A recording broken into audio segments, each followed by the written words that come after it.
반갑습니다. 한번 인사하시죠. 반갑습니다.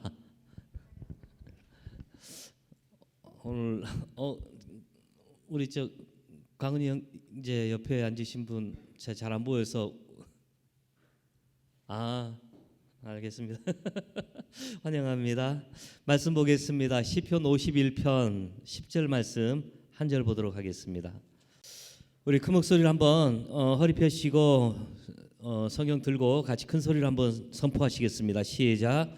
하나님이여 내 속에 정한 마음을 창조하시고 내 안에 정직한 영을 새롭게 하소서. 한번 더 읽습니다. 시작. 하나님이여 내 속에 정한 마음을 창조하시고 내 안에 정직한 영을 새롭게 하소서. 아멘. 우리의 삶 안에 우리는 언제나 우리의 삶 속에서 새로운 것을 참 좋아합니다. 어떨 때는 청년기 때는 조금 덜하지만 청소년 시기 때는 자기 모습을 보면서 내 삶이 좀 리셋되었으면 좋겠다, 그런 마음 들 때가 다 한 번쯤은 있었을 거라고 생각합니다. 저희 아들이, 큰아들이 지금 98년생이면은 8, 9, 10, 11, 12, 25이네. 25인데 얘가 미국에서 살다가 와가지고 거기 인본주의 문화에 완전히 물들여져 어렸을 때 6살 때 성령 세례를 받았고 6살 때 하나님의 음성을 듣기 시작했습니다.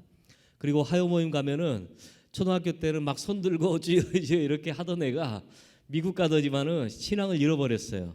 하나님을 잃어버렸습니다. 그 학교 교육 자체가 완전히 인본주의잖아요. 그러다가 중학교 때 와가지고 없는 데서 이런 얘기하니까 참 그렇긴 한데 아무튼 방황을 끝을 달렸습니다. 그러더니만은 사춘기 기간에 뭐 가출도 2번 하고 어디 가서 전단지 뿌리면서 용돈 받아서 찜질방에서 자기도 하고 저는 차 타고 밤새 개 찾으러 다니기도 하고 아무튼 그런 시간들도 있는데 그 아이가 언젠가 한번 저에게 그런 말을 하더라고요. 아빠, 내 삶 리셋했으면 좋겠어. 그게 이해가 됩니다. 어떤 마음인지. 대부분의 청년들이 아마 한 번쯤은 내 삶을, 내 모습을 보면서 자기 삶을 좀 리셋해서 처음 출발하면은 잘할 텐데. 사람들은 이처럼 새로운 것을 좋아합니다. 전자제품을 사더라도 중고보다는 새로 나온 최신판을 구입하기를 원하고, 또한 영화를 보더라도 새로운 신작 보기를 즐겨하고 좋아합니다. 하다못해 겨울에 붕어빵을 사 먹더라도 막 구운, 이미 구워져 있는, 식어 있는 것보다 막 구운 새로운 것, 뜨끈뜨끈한 붕어빵을 사고 싶어 하듯이 사람들은 새로운 것을 추구하고 새로운 것을 좋아합니다. 그것뿐 아니라 자기 인생에 대해서도 새롭게 되기를 원하죠. 어른들은 그 얘기를 참 많이 합니다. 이런 얘기하면은 다들 요즘 세대로는 뭐 꼰대 얘기를 하지만, 내가 네 나이로 돌아갈 수만 있다면, 공부도 열심히 하고 인생을 정말로 새롭게 살 텐데, 그런 얘기를 어른들은 참 많이 하죠. 오늘 본문의 저자인 이 다윗도 새로운 것을 좋아하는 것은 마찬가지였습니다. 오늘 10절 오늘 본문 말씀에서 내 속에 정한 마음을 창조하시고 내 안에 정직한 영을 새롭게 하소서. 자기 안에 자기를 새롭게 해달라고 지금 자기가 새롭게 되기를 원하는 마음이죠. 시편 51편은 이 다윗이 간음과 살인이라는 무서운 범죄 후에 하나님께 간절히 기도하는 내용입니다. 다윗은 그의 삶이 정말로 새롭게 되기를 원했습니다. 그의 마음이 새로워지기를 정말로 소망했습니다.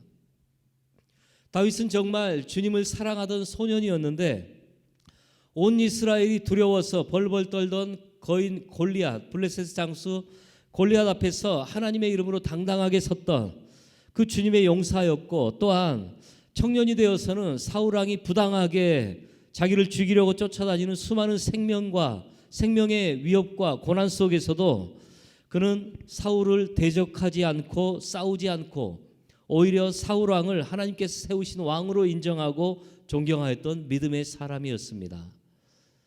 사울이 그를 죽이려고 굴 속에 들어왔을 때는, 그리고 사울이 잠들어 있을 때 그를 충분히 복수로 죽일 수 있었지만 그럼에도 불구하고 이 사람은 하나님이 세우신 권위를 가지고 있기 때문에 왕이기 때문에 내가 죽일 수 없다라고 하면서 옷자락만 살짝 베어갔죠. 그거 자체도 죄책감을 느낄 정도였습니다. 그리고 이 다윗은 시간이 흘러가지고 왕이 되었습니다. 사무엘하 11장, 지금 이 시편 51편은 사무엘하 10장과 11장의 내용을 배경으로 하고 있는데 지금은 모두가 지금 치열한 전쟁 가운데 나가 있습니다. 국가와 국가가 전쟁 가운데 있습니다. 지금 러시아와 우크라이나가 전쟁하는 것처럼 그래서 양국의 대통령부터 모든 백성들까지 이 전쟁에 올인하고 있습니다. 그렇게 부하들은 생명을 걸고 싸우던 그 시간에 이 왕은 다윗은 한가하게 지금 왕궁의 옥상을 거닐다가 저쪽의 한 건물에서 밧세바라는 여인이 목욕을 하는 장면을 보게 되었죠. 그리고 그 안에서 음욕이 일어났습니다. 욕정이 일어났는데 결국은 왕이라는 권력을 가지고 이 위력에 의한 간음을 하게 되죠. 밧세바가 임신을 하게 되었습니다. 두려웠습니다. 사람들이 이것을 알게 될까 봐 그의 마음 안에는 두려움으로 가득 차게 되었죠. 이 사건이 드러날 것을 두려워해 가지고 어떻게 합니까? 밧세바의 남편인 다윗의 장수죠. 신하였던 우리아를 전쟁터로 일부러 내보냅니다. 공문까지 그 전쟁 사령관에게 보내가지고 후방에 두지 말고 제일 앞에 선봉대에 이 우리아를 서게 명령을 내립니다. 결국은 뭐죠? 죽게 만들기 위함이죠. 결국은 이 장수 우리아는 전쟁에 나가서 죽을 수밖에 없었습니다. 살인까지 하게 된 것입니다. 그뿐만이 아닌데 이 밧세바의 남편 우리아가 다윗의 의도대로 전쟁에서 죽게 되자 다윗은 밧세바를 왕궁으로 불러들여 가지고 자신의 권력을 이용해 가지고 왕궁으로 불려들여서 그의 아내로 삼아버립니다. 그렇지만 사무엘하 12장에서 하나님께서 선지자 나단을 지금 다윗에게 보내시는데 하나님 앞에서 이 범죄는 숨겨지지 않고 선지자 나단에 의해서 들춰지게 됩니다. 나단 선지자가 이 일로 인해서 다윗을 책망하자 다윗의 자신의 수치감이 다 드러나기 시작합니다. 다윗이 이제까지 쌓아왔던 명성과 인기와 평판은 완전히 수치스러움으로 인해서 모두 사라지고 그의 인생은 이제 완전히 망가지고 무너질 수밖에 없는 상황 가운데 지금 처해 있습니다. 예전에 2000년대에 클린턴 미국 대통령이 그의 비서와 함께 성추문에 휩싸였었죠.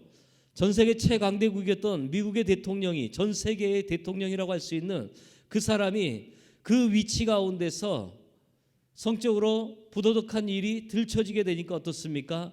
그 사람을 향한 온갖 비난과 온갖 것들이 다 그 사람을 향해서 공격하게 되죠.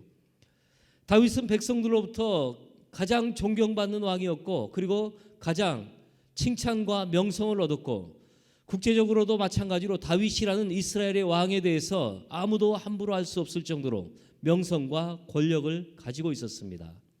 그는 모든 것을 오랜 시간을 거쳐서 그 위치까지 쌓아 올렸는데 이 한 사건으로 인해서 그의 삶은 완전히 바닥으로 떨어질 한 번도 경험해 보지 못했던 그 수치감을 지금 갖게 되어지는 그 상황이죠.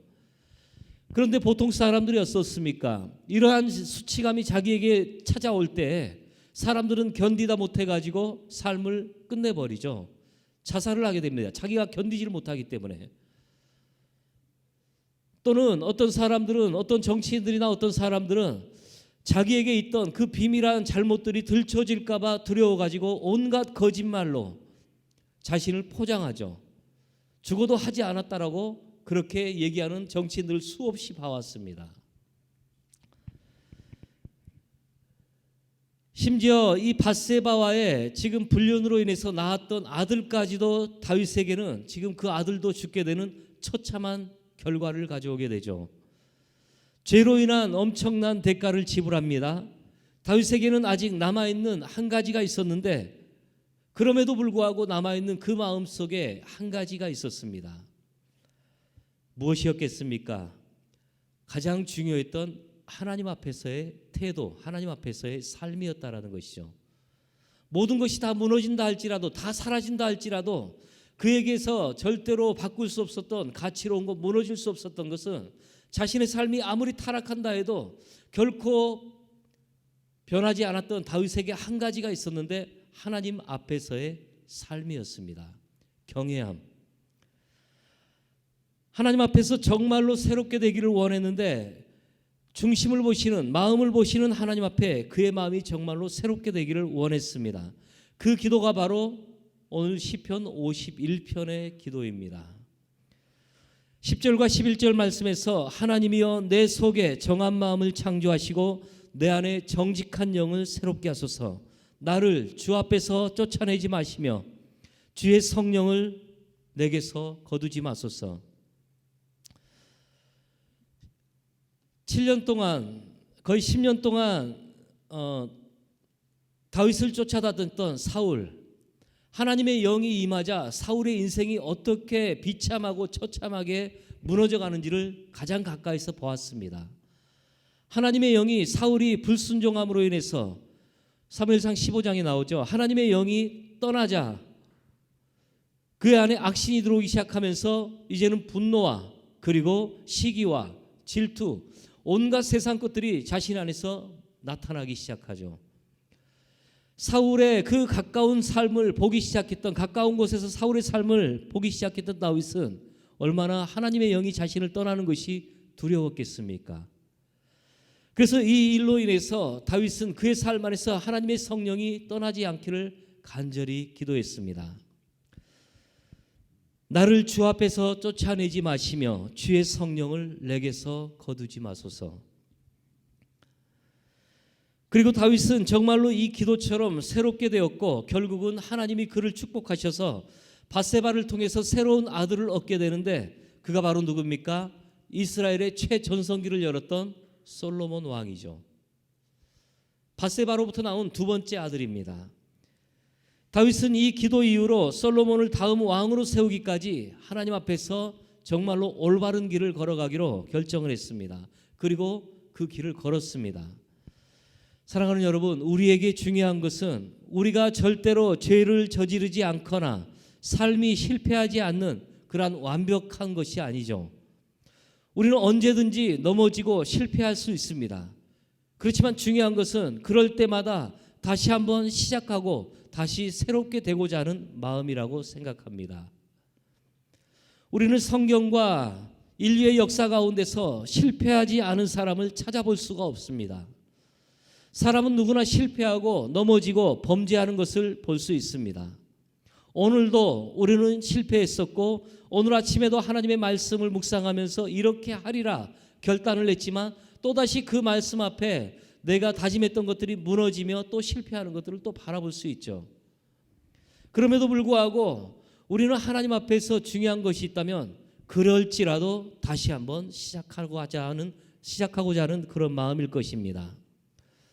어느 누구한테서도 완벽한 사람은 볼 수 없습니다.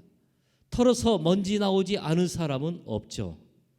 아무리 목사일지라도 아무리 어떠한 사람일지라도 털어서 먼지 나오지 않는 사람은 없습니다. 그러나 우리에게 진짜로 중요한 것은 바로 실패하고 넘어진 다음에 내가 어떻게 반응하느냐는 것입니다. 다윗처럼 아니 그보다 더 사소한 작다라고 여겨지는 어떠한 수치스러운 것이 내 안에서 들춰진다 할지라도 그때 내가 어떻게 반응하느냐는 것이죠. 그것을 숨기기 위해서 다른 사람을 죽이는 다윗처럼 우리아를 자기 부하를 죽이기까지 그런 반응을 보일 것이냐, 아니면 다윗의 또 다른 반응, 선지자 나단이 지적했을 때 완전히 이제 들춰지게 되었는데 다 망했구나 이런 생각이 충분히 들 수도 있을 텐데 그럼에도 불구하고 하나님 앞에 나아가지고 하나님 내 마음을 새롭게 하여 주십시오. 다시 새로워지고자 하는 그런 갈급함들인가. 사랑하는 여러분, 다윗이 왜 이스라엘 역사상 이스라엘 백성들, 유대인들이 가장 존경하는 왕이 되었겠습니까? 그 마음 때문이죠. 여러분, 하나님이 왜 다윗을 향해서 평가하시기를 그는 내 마음에 합한 사람이었다. 그런 평가를 내리셨겠습니까? 다윗이 완벽한 사람이 아니죠.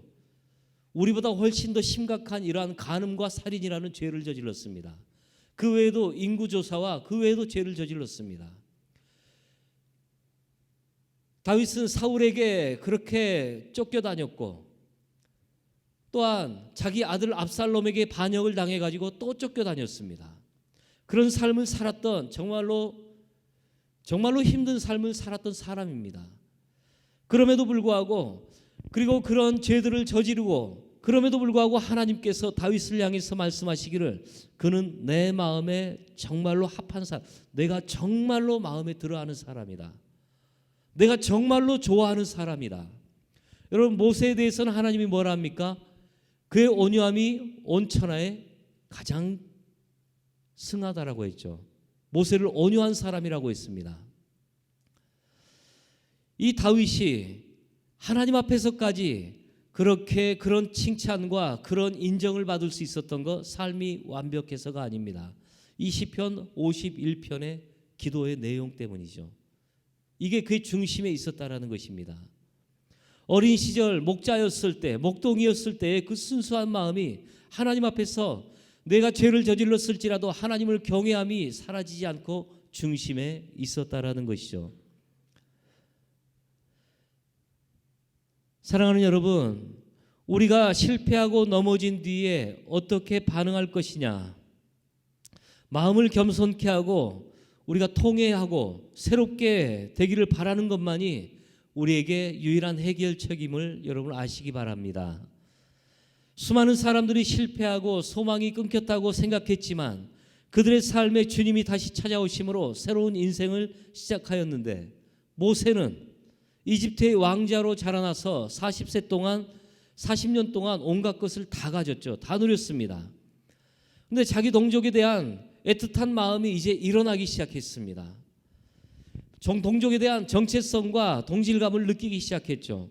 어느 날 동족 중에, 히브리 민족 중에 한 사람이 이집트 사람에게 구타를 당하고 폭력을 당하자 화를 참지 못해 가지고 이집트 사람을 살해했습니다. 그 사건으로 인해서 애굽 정부로부터 특급 수배자가 되었죠. 애굽 시민을 살해했기 때문에, 아무리 왕자라도. 그래서 그는 이제 수배자가 되어가지고 미디안 광야로 도망하게 됩니다. 왕실의 모든 것들을, 권력들을 가지고 있던 걸 다 잃어버렸죠. 완전히 실패한 삶과 같았습니다. 그리고 40년 동안을 유랑하면서 광야에서 생활했어요. 쫓기는 죄수로서 얼마나 많이 도망치고 마음은 계속 쫓김을 당했겠습니까? 마음은 얼마나 두려웠겠습니까? 또다시 누가 자기에게 가까이만 다가와도 긴장하며 경계했을 것입니다. 그 기간이 40년이었습니다. 그런데 그의 인생은 거기서 끝나지가 않았죠. 80세가 되어가지고 노인이었습니다. 하나님의 산, 신의 산이라고 불리우는 호렙산에서 하나님을 만나게 되죠. 하나님의 부르심을 받게 되고 그는 이제는 새로운 인생을 시작하게 됩니다. 하나님으로부터 새로운 비전을 받고 80세의 노인이었지만 이빨이 빠져가고 걸을 수 없어서 지팡이 하나 들고 다니는 그러한 노인이었지만, 그럼에도 불구하고 하나님으로부터 위대한 이스라엘을 출애굽시키라는 위대한 비전을 받고서 그의 인생은 새로운 비전 가운데 열정이 일어나기 시작했습니다. 그리고 40년 동안 미디안 광야에서 양을 치던 이 시골의 목자였던 모세가 80세가 되어서 이제는 250만이 넘는 이 이스라엘 대군을 이끌이는 출애굽의 최고 지도자로서 새 삶을 시작하였는데, 그때 나이가 80세였습니다. 베드로를 보십시오. 제자들 중에 주님을 가장 사랑한다고 스스로 자부할 정도로 자신만만했던 사람입니다. 주님이 잡히시던 날 광장에서 모욕을 당하기 전에 겟세마네 동산에서 마지막 만찬석상 가운데서 뭐라고 말합니까? 사람들이 나를 붙잡으러 올 때 너희는 다 흩어질 것이다 라고 했을 때, 아닙니다 주님, 저는 주님이 옥에 갇힌다면 옥에 갇히는 데까지 준비되었고 주님이 죽는다면 죽기까지 제 삶은 준비되었습니다라고 얘기했습니다. 그러자 예수님께서 거기다가 대고 뭐라고 말씀하시면 너는 오늘 다 굴기 전에 날 3번 부인하게 될 것이다. 결국은 그의 삶 안에 가장 아무도 두려워하지 않았던 사회적으로 가장 연약한 신분인 어린 소녀 노예, 이 노예가 너도 그 사람의 제자 같이 다니던 사람이 아니냐, 그 한마디에 어떻게 됩니까? 예수님을 부인하게 되죠. 그의 삶 안에 가장 연약함이 두려움이었죠. 근데 그 두려움을 원수가 그 소녀 노예의 말 한마디를 통해서 그 두려움을 건드리기 시작하니까 이 두려움이 베드로의 온 마음을 덮었습니다. 아무도 두려워하지 않을 존재인 어린 소녀, 지금 10대 청소년이겠죠. 어린 소녀 노예의 말 앞에서 나 그 사람 모른다. 3번씩이나 예수님을 부인했던 사람입니다. 그리고 닭이 울었습니다. 예수님이 하셨던 그 말씀, 닭 울기 전에 나를 3번 부인하게 될 것이다 라는 그 예수님의 말씀이 생각났습니다. 그 순간 자기 자신을 보지 않았겠습니까? 얼마나 비참했겠습니까? 그리고 낙향을 합니다. 그 낙향을 하고 부활하신 주님이 다시 찾아오기 전까지 그는 한 번도 지나가 보지 않았던 내면의 힘든 길을 걸어가게 되죠. 동네 사람들이 갈릴리로 다시 낙향을 했는데 동네 사람들이 예전에 친구였던 사람들이 베드로를 보자 너 예전에 예수라는 선생을 찾아서 모든 걸 다 버리고 가정과 직장을 버리고 따라가지 않았냐? 근데 왜 여기 있어? 물어봤을 때 할 말이 없었죠. 그 안에 얼마나 정죄감이 들어왔을까요? 더 나가서 아니 네가 따르던 그 주인이라는 주님이라는 예수가 지금 잡혔다며 십자가에서 죽었다며 너 제자잖아. 왜 여기 있어? 가서 장사 지내야지. 왜 여기 있어? 그 말을 듣는 순간 베드로가 무슨 말을 했겠습니까? 얼마나 큰 정죄감이 들어왔겠습니까? 더 나아가서 제자들은 다 도망갔다며, 그리고 수제자라고 하는 사람이 누군지는 모르겠지만 수제자라고 스스로 칭하던 사람이 그 주인을 3번씩이나 부인하고 그도 도망갔대. 너 그가 누가인지 알아? 자기인데. 자기에게 물었다고 한번 생각해 보십시오. 충분히 그런 일이 일어날 수 있죠. 베드로의 마음이 어떠했겠습니까? 그 내면의 싸움 안에서 한 번도 지나가 보지 못했던 그 불과 같은 길을 지금 걸어가고 불 속을 걸어가고 있습니다. 이 내면의 싸움, 우리의 삶 안에서도 이런 길을 걸어갈 때가 있죠. 한 번도 경험해 보지 못했던 힘든 내면의 싸움을 걸어갈 때가 있습니다. 그런데 모든 것이 다 포기되어졌다라고 하는 바로 그때 부활하신 주님이 베드로를 찾아오시죠. 그 주님을 만나고서 이제 베드로의 삶이 어디로 넘어갑니까? 사도행전으로 넘어가죠. 아무도 두려워하지 않던 여자 소녀 노예 앞에서조차도 예수님을 부인할 수밖에 없었던 두려움이 자신의 연약함이 자신의 가장 연약했던 것이 내면의 두려움이었는데, 사람을 두려워하는 마음이었는데, 그런데 이제는 어른의 회개한 숫자만 3,000명 이상이 되는 사람들, 그 외에도 수많은 사람들이 모여 있었겠죠. 수많은 수천 명의 사람들 앞에서 예수를 증거하는 그 담대함, 두려움은 사라지기 시작했습니다. 자신을 언제나 억제하고 묶어왔던 내면의 그 두려움들은 사라지기 시작하고 예수를 만난 이후에 그 담대함이 그 자리를 대신 채우게 되었죠. 그리고 그렇게 수많은 대군중 앞에서 한 여자아이 앞에서 부인했던 마음이 이제는 수많은 사람들 앞에서 예수님을 당당하게 증거했습니다. 더군다나 그때는 신흥 종교였던 이 기독교 예수를 따르는 자들을 색출하기 위해서 그 국가적으로 이스라엘 전체 안에서 어떻게 해요? 제자들을 찾아다니던 시기였죠. 사울과 같은 사람들에 의해서. 그런 핍박과 박해가 있었던 시기 가운데서 담대하게 나설 수 있었던 것, 예수님을 만났기 때문이었죠. 언제? 포기라고 되어지던 그 시간에. 아브라함이 그랬습니다.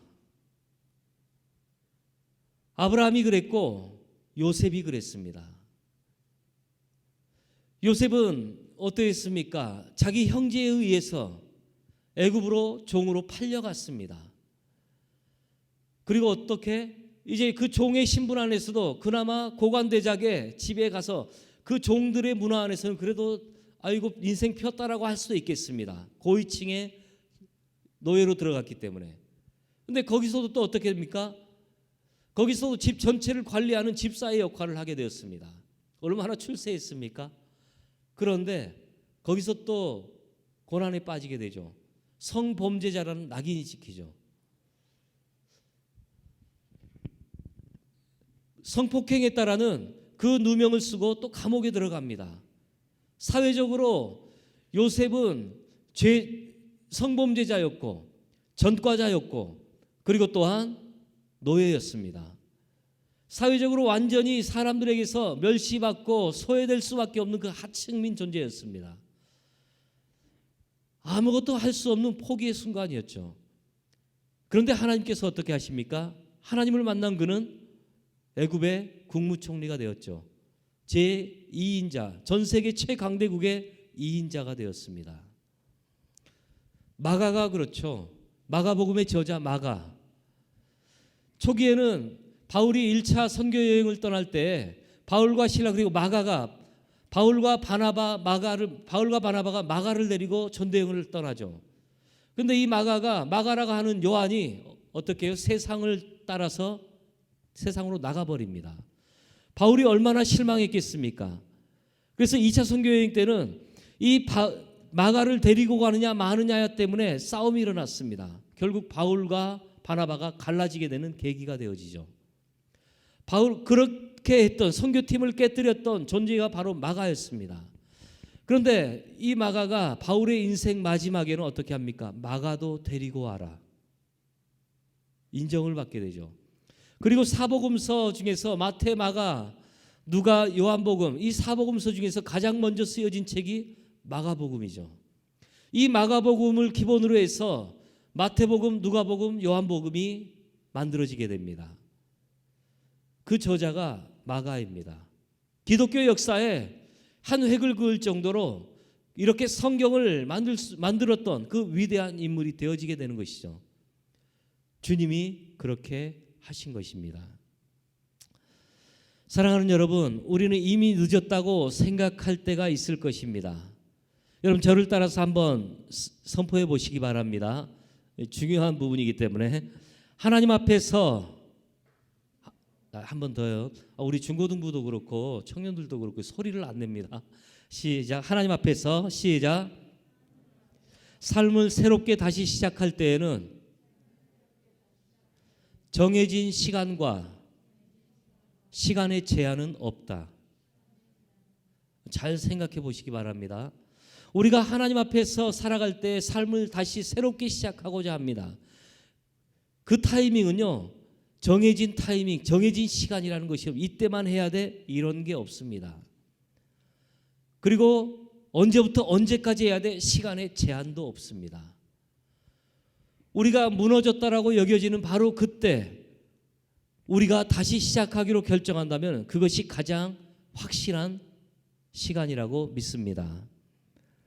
지금 현재 나의 모습이 누군가가 보기에 자격이 없고 마땅치 못할 수도 있을 것입니다. 내 자신이 보기에도 한심하고 답답할 수도 있을 것입니다. 저도 지금 24살부터 지금 52세니까 거의 30년 가까이를 사역을 해오고 있습니다. 선교단체에서 20년 하고 그 외에 지금 이렇게 하고 있습니다. 하면서도 내 모습을 수없이 얼마나 많이 보겠습니까? 얼마나 많이 부족한 모습들 보고 그 사역하면서도 내가 다시 리셋될 수만 있다면 그런 생각 얼마나 많이 했겠습니까? 내 부족한 모습이나 습관적인 죄들이나 그러한 모습들 보면서 내가 다시 시작할 수만 있다면 정말 공부 열심히 했을 텐데 그런 생각 얼마나 많이 했겠습니까?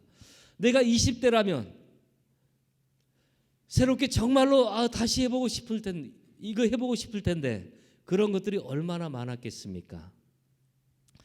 우리가 우리 모습을 볼 때 한심하고 답답할 수도 있을 것입니다. 내 나이 때 나이 30이 넘었는데 내 나이 때 친구들은 지금 회사에서 과장도 하고 있고 대리도 하고 있는데 나는 지금 뭐 하고 있어? 아니 심지어는 만약에 직장도 없다라고 내가 여겼을 때 지금 현실이라면 그런 생각이 수없이 우리를 감쌀 수 있습니다. 남들과 비교하는 그러한 생각들. 내 나이 때의 남들은 벌써 저만큼 가 있는 것 같은데 나는 지금 뭐 하고 있어? 이걸로 인해서 스스로 자괴감을 가질 수도 있다라는 것이죠. 여러분, 그렇지만 하나님께서 우리와 함께 하시는 줄 믿습니다. 우리의 삶 안에서 내가 뭔가 좀 새로워지고 싶은 마음이 들 때가 있을 것입니다. 그때 여러분 그걸 믿으시기 바랍니다. 하나님께서는 나를 새롭게 하실 수 있는 분이시라는 걸 믿으시기 바랍니다. 성경의 사람들처럼 그들은 다 자기 능력으로가 아니라 하나님의 능력으로 새롭게 된 사람들이었다는 것을 믿으시기 바랍니다.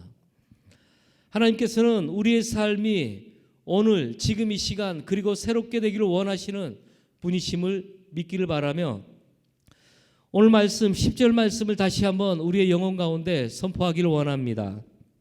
10절 한 번만 다시 한번 같이 읽겠습니다. 시작. 하나님이여 내 속에 정한 마음을 창조하시고 내 안에 정직한 영을 새롭게 하소서. 아무쪼록 우리가 살아가면서 죄를 저지르지 않는다라고 절대로 보장할 수 없죠. 그 죄가 큰 죄이든 작은 죄이든 심지어는 감옥에 갇히는 사회적으로 범죄자로 분류되어서 판정받아서 감옥에 갇히는 죄가 된다 할지라도 우리의 삶 안에서 우리는 모두 다 범죄자들이죠. 다만 감옥에 안 갔을 뿐입니다. 드러나지 않았을 뿐이에요. 드러난 죄들을 가진 사람들은 잡혀가지고 감옥에 갔고 드러나지 않는 사람들은 계속 살아가고 있는 것이죠. 우리 안에 죄가 없습니까? 다 있죠. 우리 안에 다 있습니다.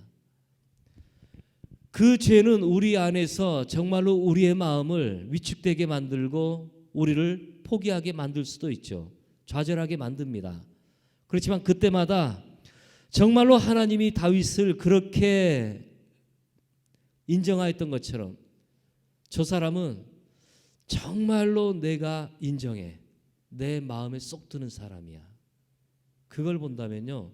하나님은 우리의 삶 안에서 무엇을 원하는지 아시겠죠. 죄를 짓지 않는 완벽한 사람이 아니고 죄를 지었을지라도 겸손하게 진실된 마음으로 반응하는 그 태도를 원하신다라는 것입니다. 하나님은 이미 아시고 계시는데 하나님한테까지 숨기려고 하는 그 마음 우리 안에 있다면 버리시기 바랍니다. 그리고 우리 안에 정말로 회복될 수 있는 문을 여는 것이 바로 회개죠.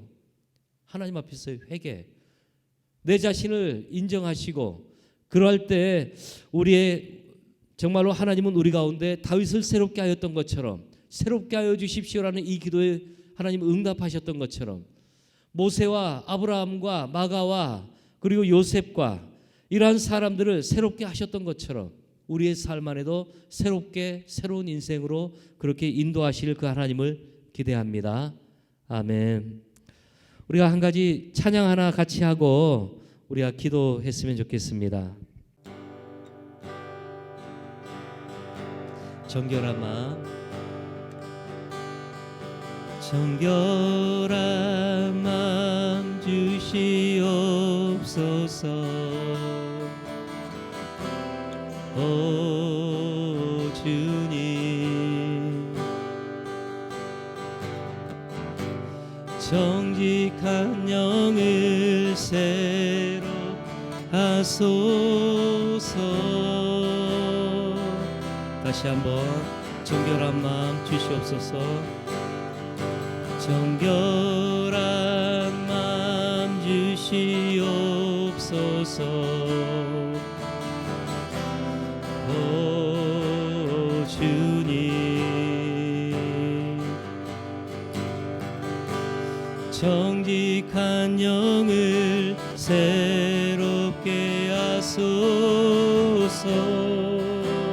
나를 주님 앞에서 나를 주님 앞에서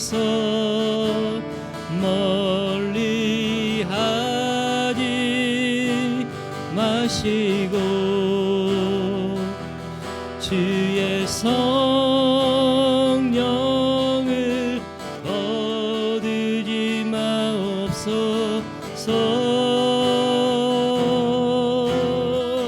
그 구원의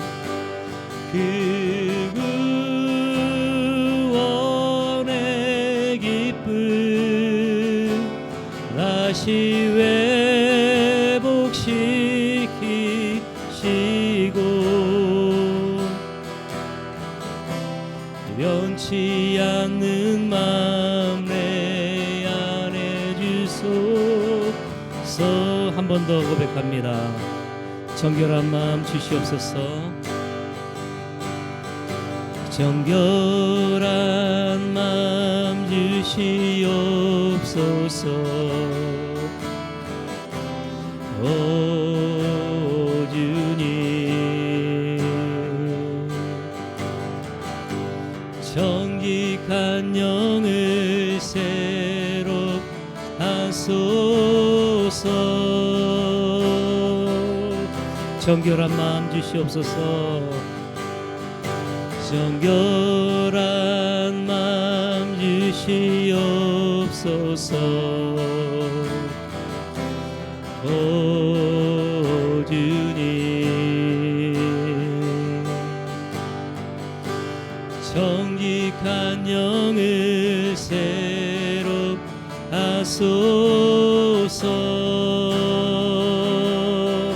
나를 주님 앞에서, 나를 주님 앞에서 멀리 하지 마시고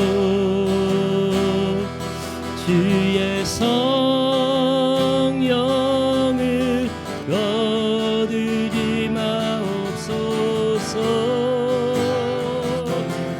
그 구원의 기쁨, 그 구원의 기쁨 다시 회복시키시고 변치 않는 마음 내 안에 주소. 나를 주님 앞에서, 나를 주님 앞에서 멀리 하지 마시고 주의 성령을 거두지 마옵소서. 그 구원의 기쁨, 그 구원의 기쁨 다시 회복시키시고 변치 않는 마음 내 안에 주소서. 이 시간 우리가 좀 같이 기도했으면 좋겠습니다. 이 말씀을 통해서 우리가 정말로 하나님 앞에서 간절히 소망해야 될 것이 있다면, 하나님 내 안에 어떠한 상황 가운데서도 하나님을 향한 진실한 마음, 하나님을 향한 경외함을 주님 잃어버리지 않도록 주님 은혜를 베풀어 주십시오. 하나님 내 안에서 다른 어떤 것보다 모든 것을 다 잃어버린다 할지라도 하나님을 향한 경외하는 마음을 주님 지키고 세워나갈 수 있도록 성령님 나를 도와주시옵소서. 성령님 나와 함께하여 주십시오. 같이 좀 기도하시겠습니다. 할렐루야. 주님, 우리가 주님 앞에서 살아갈 때 간절히 소망하는 것이 있다면 하나님 앞에서의 우리의 삶의 태도에 대해서 주님 지키게 하여 주시옵소서. 하나님, 우리가 정말로 하나님을 사랑하며 하나님 앞에서 하나님을 그 경외하는 마음들을 일으켜 주시길 주님 기도드립니다. 하나님의 성령이 우리의 삶 가운데서 일하실 때 정말로 하나님 앞에 거룩함으로 설 수 있게 하여 주시고, 우리의 삶이 실패하고 죄를 짓고 넘어질 때에도 하나님 포기하지 않고 다시 한번 하나님 앞에서 다윗이 고백하였던 것처럼 나를 새롭게 하여 달라고 기도하는 그러한 기도의 제목들이 우리의 삶 안에 일어날 수 있도록 주님 은혜를 베풀어 주시길 주님 기도합니다. 주님, 우리의 삶 안에 역사하여 주십시오. 하나님이 가장 우리에게 원하고 기뻐하는 것이 바로 하나님 그러한 마음이시오니 주님 우리 안에 그 마음들을 일으켜 주시고 그 마음들을 함께 새롭게 해 주시기를 주님 기도드립니다. 하나님 아버지 감사드립니다. 하나님 우리가 살아갈 때 수많은 죄와 실수로 인해 좌절과 절망이 찾아오기도 하고 그로 인해 우리의 몸과 마음이 무너지고 엎드려질 때가 많이 있음을 주님 고백합니다. 그럼에도 우리가 하나님 앞에서 진실로 통회함으로 겸손케 되어진다면 하나님은 상한 갈 때도 꺾지 않으시고 또한 우리를 용서하시며 상한 우리를 고치시고 우리를 새롭게 하시는 그 하나님이심에 주님 감사드립니다. 하나님 지금 우리 각 사람의 상태를 하나님께서는 아시오니 우리를 새롭게 하여 주시옵소서. 믿음을 새롭게 하시고 부르심을 새롭게 하시며 또한 우리의 관계들을 새롭게 하시고 우리의 몸과 마음을 새롭게 하여 주시기를 주님 기도드립니다. 우리를 둘러싼 모든 환경들을 주님 새롭게 하여 주시옵소서. 그래서 눈이 멀어 빛을 보지 못하고 어둠 속에만 살아왔던 소경이 주님 눈을 뜨게 되어 태양을 처음 보는 것과 같은 그러한 새로운 소망과 자유함과 기쁨을 우리 안에서 회복하여 주시기를 기도드립니다.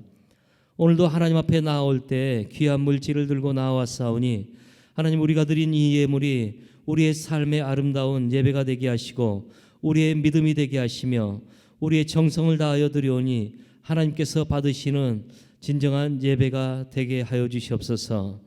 지금은 우리 주님 예수 그리스도의 은혜와 하나님 아버지의 지극히 놀라우신 사랑하심과 성령님의 동행하시고 능력 주심이 죄와 실수로 인해 넘어지고 쓰러질지라도 우리가 겸손함으로 하나님 앞에 서서 회개할 때에 하나님이 우리를 새롭게 하심을 믿고 새로운 삶의 시작을 소망하는 이곳에 모인 우리 모든 형제자매들과 우리 청년 공동체 위에 지금부터 영원토록 함께 하시기를 간절히 축원하옵나이다. 아멘. 할렐루야. 하나님이 우리와 함께 하십니다. 여러분 옆분에게 한번 좀 고백하겠습니다. 하나님은 살아계신 분이십니다. 아멘. 우리 회장님 나오셔서